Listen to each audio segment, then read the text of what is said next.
All right, we will transition now to a talk by Kim Lee. We're so grateful for Pete's ideas on creativity. Now, I personally believe we're all creative, and I'm grateful for the way the Rabbit Room fosters that idea. At the same time, not everyone immediately feels creative, and so sometimes it takes us a little while to move into that headspace if we don't think of ourselves that way. But pretty much all of us have neighbors.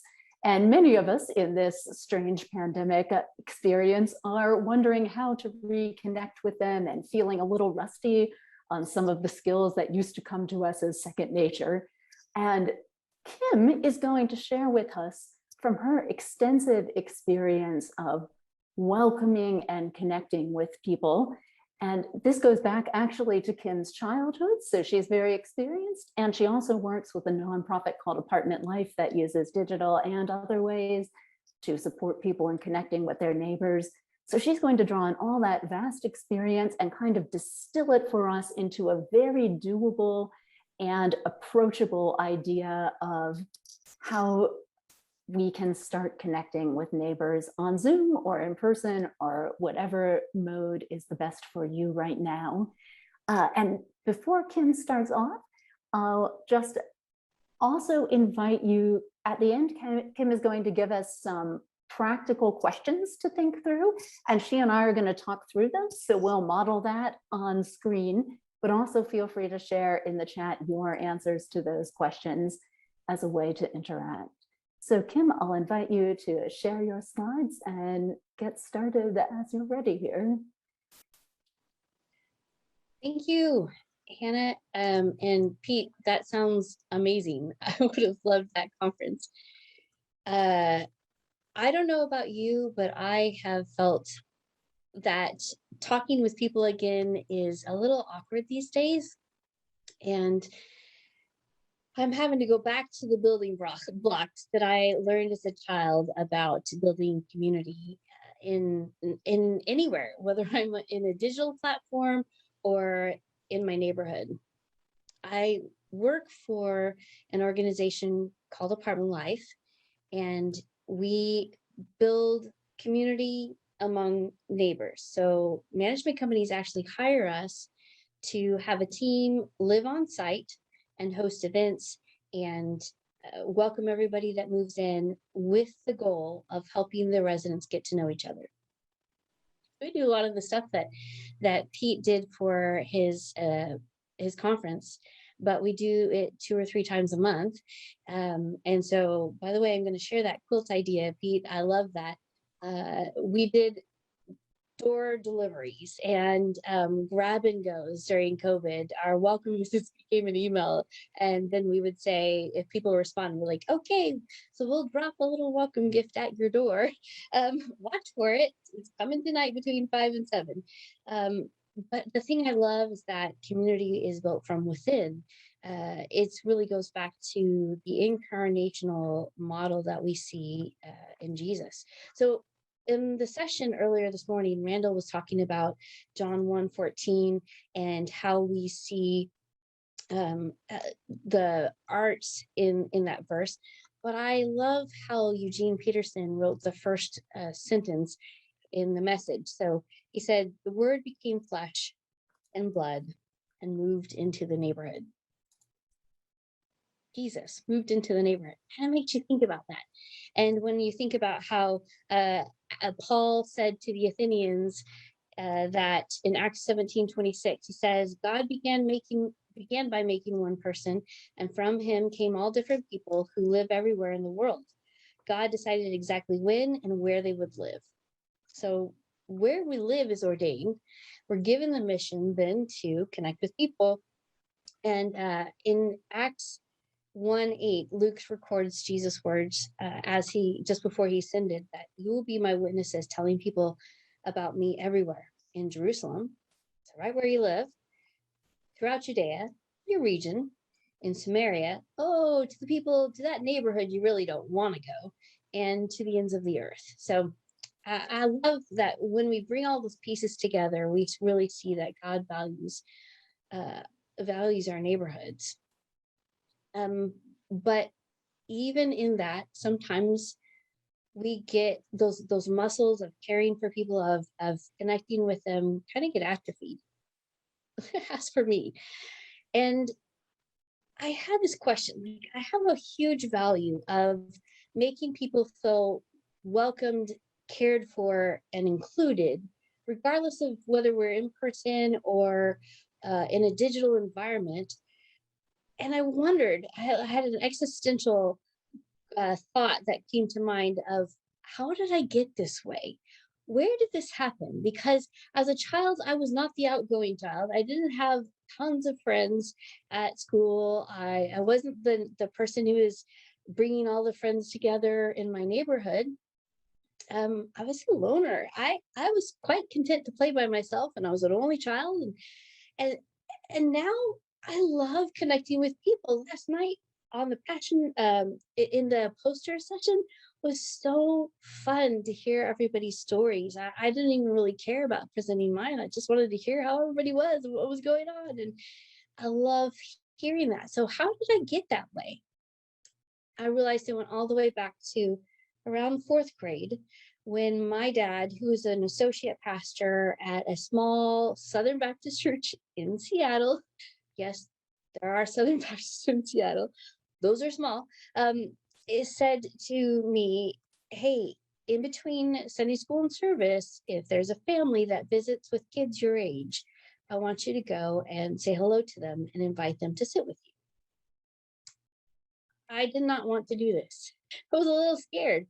And because my dad, this was old school, my dad would have the choir sit on the stage. They would have a song they were going to sing during the service. So they had to rehearse between Sunday school and the service.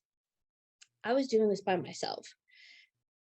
I didn't want to do it, but my parents were like, "It's really important. We know that if people come to visit our church, and nobody talks to them, they might not want to come back. So we want you to help us. Like, you help the kids feel welcome." So I did it. The first time I did it was terrifying. And then I did it, and everybody was like, they smiled. It was nice. So that wasn't so hard. And even though the kids didn't sit with me, they seemed to appreciate the invitation. So I did it again. And the same thing happened. And I thought, oh, this isn't so scary. This isn't so bad. So then I kept doing it. I will say, into my teenage years, I did get a little awkward, but I still did it. And I did have one girl sit with me finally, as a teenager. So I think about that memory all the time. I now have a son. I tried to make him do it. He didn't want to. I think I started too late. um, but just about, it was May. I've got it in my journal. All of a sudden, you can't see it, but it's right there. All of a sudden, I started thinking of the brilliant strategies that my parents gave me that I use to this day, both in Zoom and in person, to help people feel welcomed, cared for, and included. And so I broke it down. I've reordered them to make more sense as I share it. But one, it was a safe environment where I felt like I could host. It was it was my second home. As a pastor's kid, I was there Sunday morning, Sunday night, Wednesday night service, and then sometimes after school or weekends when my mom or dad needed to be there to do something, or dad was in the office and mom needed me to be there. So it felt like another place that I could host. Now, safe environment is Zoom with COVID, or in my neighborhood. I know all of my neighbors, so if a new person moves in, it's very obvious, and I can employ these skills again. With church, again, I'm now a pastor's wife, and it's the same thing. I know that place. In apartment communities where I might have to host a party, my husband and I no longer serve as coordinators for apartment life, but there are oftentimes, as a regional director, I need to go and host a party because I need to keep my clients happy. And so it's not the environment. There have been properties I hosted a party at. No, I've never been there. It's the environment of hosting a party that feels safe for me. Like, okay, I know how to do this. So thinking about what is a safe environment for us.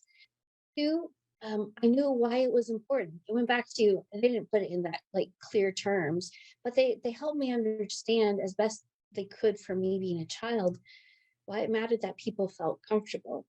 Now for me, I realized that helping people feel welcomed, cared for, and included is actually a core value. And that's why I've been doing this for 18 years, is I'm passionate about this. I think it's so important for people to feel that value. And I have ADHD, and you can't make me do anything I don't want to do or I don't think is important. So knowing the why really matters. I was not that compliant kid that never asked why and just did whatever she was told. I was always like, why? And then I raised a now 16-year-old who always asks me why. And I'm like, ah. So yeah. Anyway, why really matters, because you're not going to do this. Back to that safe environment. You're not going to do it just anywhere. Like, okay, I'm going to start talking to strangers. Let's go to the park and start talking to strangers. No, that's not necessary. Why does it matter that you would do this? For me, my neighborhood is a really important place because I want to build a sense of community among the condos that we live in. So I know everybody there. And anytime somebody moves in, it might take me a month or two, but I'll get around to saying hello and introducing myself. That's a really important thing. It's harder when we live in a larger apartment community. So maybe that safe environment isn't the entire community. It's more about all the people that live on my floor, or maybe people that I see on a regular basis, or using the community boards to find people with similar interests. Not to share cat memes, but maybe people who love to play D&D and would be, we all work from home, so we could be a bubble together. That kind of thing is really valuable. During COVID, I saw our teams time and time again open their homes to people who were isolated from family, working online, and just had no one to talk to. And the Uber driver does not count. So, because it was contactless. So, they needed people. Well, our teams living on site was so powerful because the residents knew them. So my question to you is, do your neighbors know you? Who has a question for me? Third, they had reasonable expectations. This, remember I said small Southern Baptist church, we did not have 4,000 people coming and like 10 families visiting. We had like 150. And then in my high school years, we moved to an even smaller church further out, and they had like 40. So when someone was new, it was obvious. And we didn't have families with kids visiting even every Sunday. I could go weeks without a family visiting. And I remember I didn't have to talk to the grown-ups. I didn't have to talk to teenagers. It was just kids my age. Well, until I was a teenager. But it's just kids my age. That was reasonable. And I look back and I actually really appreciate that. I value that they didn't make it something so overwhelming, or that I just couldn't do. That would be so scary or even unsafe for me as a child. So I love that. For me now, reasonable expectations is, and I need to say hello to everybody that I see in my neighborhood, or because we only have 18 condos, so that's not unreasonable. But I say hello to everyone, but I'm invested in like 5 ladies, and that's like I didn't add all 5 at one time. Susanna we met when we moved in, and Lisa moved in later, so those are my friends. With the apartment parties, reasonable expectations for me are everybody's greeted, but I'm only looking to have 2, maybe 3 deeper conversations in that time where I can get to know someone a little better. For my husband, because we did this together, what felt really comfortable for him was to be the chef. He's actually a really great cook. And so he loved being at the barbecue, and we were hosting barbecues at the grill, or when we were doing breakfast or things, he would be the one cooking at the stove and refilling the chafing dishes. And that was very comfortable because he could have a short conversation with people, and that was good. And then when he would invest in someone, invest time outside of the events, it was just 2, maybe 3 guys. So it wasn't overwhelming, totally doable. By the way, the sign behind me says, if you feed them, they will come. So food is a commonality we all share, and it does work. So I love that, Pete, you guys sent food kits to everyone. Um, Reasonable expectations, that really helps because then it takes away some of the anxiety of what we're doing. We're not expecting ourselves to do something that that's just not going to feel good to us, because then we'll completely avoid it. And they gave me that simple script that I could remember and say naturally without any prompting. I didn't have any parents around. Hi, my name is Kim. What's yours? So glad you're here. Would you like to come sit with me? Like 4 sentences. It wasn't hard. I didn't even have to memorize word for word. I knew the building blocks. Now I can do that fine. That's not a pain point for me. What's a pain point is when that person, like I'm trying to get to know someone, they seem open, but they don't feel comfortable in conversation. They become awkward. They don't know how to reciprocate, or they're not chatty. How do I draw them out, or how do I get to know them?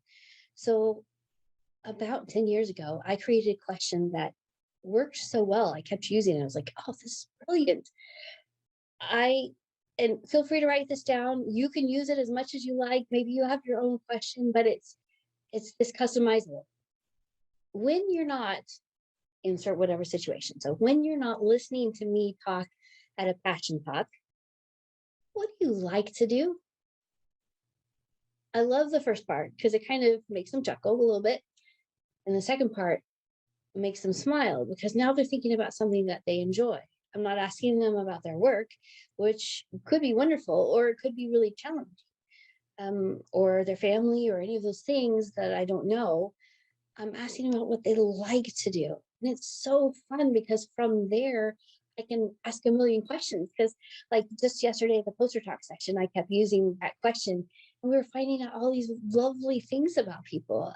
There's someone who knows how to make sourdough bread from scratch. So, of course, the next question was, did you learn during COVID? Was that like everybody else? And she said, actually, no. 2015, I had a Jewish atheist friend who taught me how to make sourdough bread from scratch. I've been doing it ever since. And I see the spiritual connotations. Like we went deep. I that one question, it was so beautiful. So I love this question. Feel free, like I said, take it. It's amazing. Um, and that gets me over that pain point of somebody feels awkward or I don't want to talk about myself. Small talk is hard. I think small talk becomes easy when you're just being curious about people and asking them about things, because then you don't have to worry about yourself. And then lastly, success was their smiles and them feeling like their presence was wanted. Funny enough, I misunderstood that. As a child, I thought the goal was to get people to sit with me. And so I thought my parents were setting me up for failure. Nobody came to sit with me except for that one girl. And do you want to know what happened? We got in trouble for talking. I was so mad at my parents. I was like, darn it, how come you're in trouble for talking? This is not fair. But really it was that I made them feel, just by asking them to come sit with me, I made them feel like their presence was wanted. And hopefully that if they came back the next time, I would still invite them to come sit with me. And the next time, and the next time, and we would include them into the activities. They would be part of us. Um, and once I realized that, I realized, well, that's all we do in apartment life. That's what we're trying to do. I don't want people to just come to one party. I make sure they feel welcome, cared for, and included from that first event, because when they come back, I want them to recognize me or recognize my teams and then go, oh, like I know you. Oh, how cool is that? And because they live on site, maybe they see them when they're out walking their dog or cat, or out checking their mail, or at the Amazon hub package lockers. There's so many places where we have common spaces in the elevators. I want them to begin to see people and recognize them and feel more connected. I don't want this to be a one and done thing, but it has to start with that first conversation. So that is a great segue to this. I want to work backwards as we think about these really practical things. Community, which is what we're all about building, starts with inclusion, with this goal to help everyone feel included in what we're doing, not just once, not just come and we'll give you food and then you walk away. We want them to feel included. But inclusion starts with an invitation, right? Starts with that first invite, and the second invite, and the third invite, but the first invite. And lastly, because I love symmetry, an invitation starts with, hi, My name is Kim. What's yours?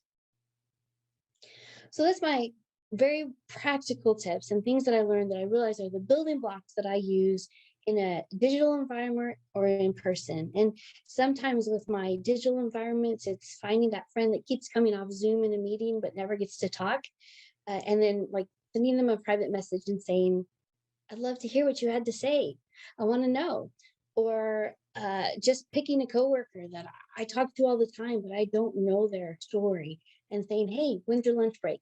I'll get on early. I'll reschedule. I'll work my schedule around yours. You're Central Time Zone. I'm Pacific. I want to know you more. Every time I do that, my coworkers are like, what? Why do you want to do that?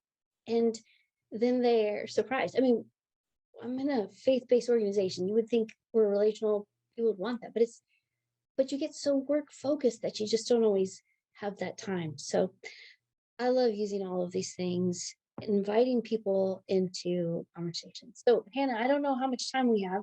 Can we go through our questions real quick? So we'll have to do it pretty rapidly, but you and I can go through them quickly and model them. And I just encourage the audience, type into the Facebook chat or write in a journal or something your answers to this. And if you're watching this later in a recorded setting, I'd encourage you to do that too. So go ahead and take us through these quickly here, Kim. Okay. So Hannah, here's my question to you. What is an environment? And if people will put it in the chat, I would be so honored if you'll engage with these questions. What is an environment that you want to work on helping people feel welcomed, cared for, and included? Maybe it was really good before, but now after COVID, it feels awkward. Do you have an environment, Hannah? Yeah, I think just my local community here in Ithaca, New York, where I lived before the pandemic, I was at a co-working space and I had some other easy ways to connect. And some of those have kind of disappeared due to the pandemic and other circumstances. So I think deepening that is my goal for the moment. I love it. Thank you. Yeah, if people will put those in, I'd love to see those shared in Facebook because that may spur ideas for other people. That's awesome, Hannah. Next question. You're very personable people. So what are reasonable expectations for you? For me, like I said, 2 to 3 deeper conversations. What would be reasonable for you? I think because I've got a bunch of other places where I'm trying to build community in the Ithaca local community, kind of the next easy step for me is get to know my 2 new neighbors better. And they're very kindly. So I think that will go well. Oh man, I love it. You said neighbors. That's awesome. But 2, that's perfect. I think that's totally doable. That's awesome. Real quick, who's going to hold you accountable to that goal? Because I love to set goals and then never follow through. I have a friend I talk to weekly, and I think I'm going to ask her to check in with me on that. Oh, that's amazing. Okay, sweet. Are there any pain points? Again, you're very personal, but do you have any pain points in conversations or any questions that you use to easily engage with people? Yeah, I mean, I think one thing that's so hard right now is just how are you is a very fraught question. It's sort of our classic opener in the US a lot of the time. But right now it's a pretty complex question to ask, actually. And so I often, especially in digital settings where I might need to connect pretty quickly, I often ask people to describe something like their favorite kind of ice cream. And that's kind of something I learned from teaching. I thought, oh, I'll start with a big question about John Milton and everyone will have wonderful ideas. And that was a stressful place to start, even though it's a great place to get to in the course of a conversation. So I started just asking people, what did you like or even not like in this week's reading when I was teaching literature? And our conversations were so much better when I started in that approachable place that connected with people's interests and then worked up. And I think it applies to regular conversation too. So what's your favorite kind of ice cream? Oh, I love it. So what is your favorite kind of ice cream? Oh, I rotate around among a number of them, but I am a really big fan of chocolate peanut butter. Oh, that's awesome. I love it. That's great. Okay, those are all my questions. I will pass it back to you. Thank you so much. Thank you so much, Kim. Really appreciate your sharing these great ideas and tools with us.